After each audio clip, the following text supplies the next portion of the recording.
கர்த்தருடைய பரிசுத்த நாமத்திற்கு மகிமை உண்டாவதாக. பிரியமானவர்களே, இந்த நாளிலே பரிசுத்த ஓய்வு நாள் ஜெப நாளாக இருக்கிறது. அதற்காக கர்த்தருக்கு ஸ்தோத்திரம். இந்த நாளிலே உங்களை சந்திப்பதில் மிகுந்த சந்தோஷம்.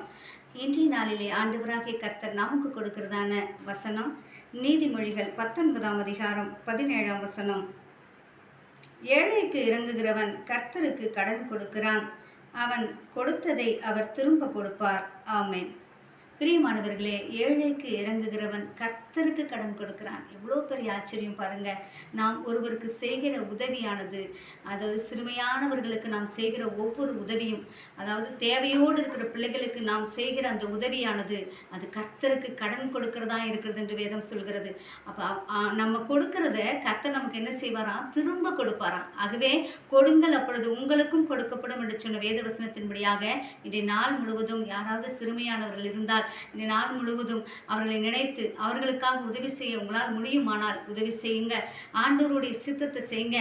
அப்படி செய்கிற உங்களை கர்த்தர் அபரிவிதமாக ஆசீர்வதித்து உயர்த்துவாராக. ஆமென்.